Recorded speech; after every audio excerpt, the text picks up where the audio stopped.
बेटे और बहुओं के बीच भेदभाव। आप लोग सोचते होंगे कि बेटे और बहुओं के बीच भेदभाव। जी सही पढ़ा आपने। जमुना के 5 बेटे थे। पति एक कंपनी में नौकरी करते थे।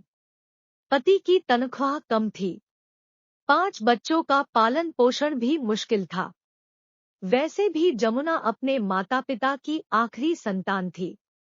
पिता बहुत बड़े वकील थे पर अपनी पत्नी को कभी भी इज्जत नहीं देते थे। उन्हें इंसान भी नहीं समझते थे।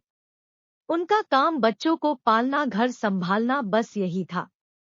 शिवप्रसाद अपनी पत्नी के साथ जिस तरह का व्यवहार करते थे वैसा ही बहुओं के साथ भी करते थे। लड़के उनके इस व्यवहार के लिए कुछ नहीं कहते थे। बहुएं मायके जाती थी तो उनके आने की तारीख भी पहले ही खुद तय कर दिया करते थे। एक बार बड़ी बहू उनके तय किए तारीख से एक दिन देर से घर आई थी। ससुर के हिसाब से यह बहुत बड़ी गलती थी। बड़ी बहू को छोड़ने के लिए आए उनके भाई के सामने उन्होंने बहू से उठक बैठक कराया। ऐसे माहौल में पली सबसे छोटी जमुना अपने पिता से यही सब सीख कर आई। जमुना की शादी हो गई थी, वह ससुराल पहुंच गई। उसने बचपन से पिता का व्यवहार माँ और भाभियों के प्रति देखा था। वह उसके दिल में रह गया था। नई बहू थी इसलिए कुछ साल चुप रही, फिर अपने पति के साथ मिलकर अलग रहने लगी और धीरे धीरे पति को नचाने लगी।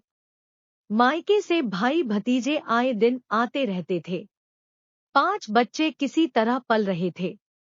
माँ के डर से बच्चे किसी भी वस्तु की मांग नहीं करते थे। पर लग गया। चौथे बेटे की मृत्यु एक हादसे में हो गई। 5वां छोटा था। बड़े बेटे की शादी हुई, बहू आई। जमुना को तो खेलने के लिए खिलौना मिल गया है जैसे।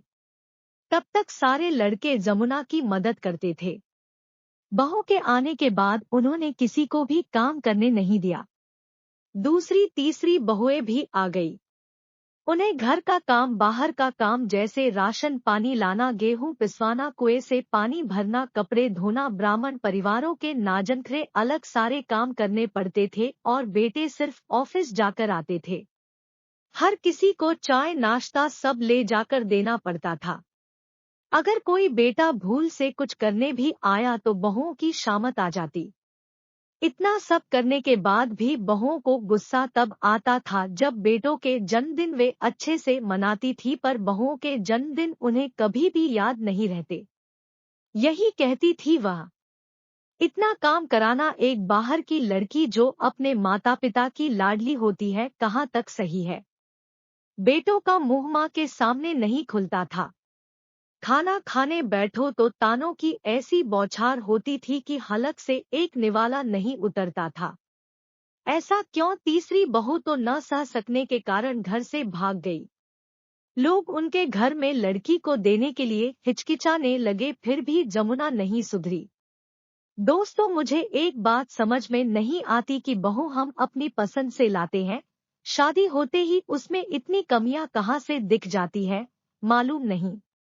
जमुना की अपनी कोई बेटी भी नहीं है, फिर बेटे और बहुओं के बीच यह भेदभाव क्यों?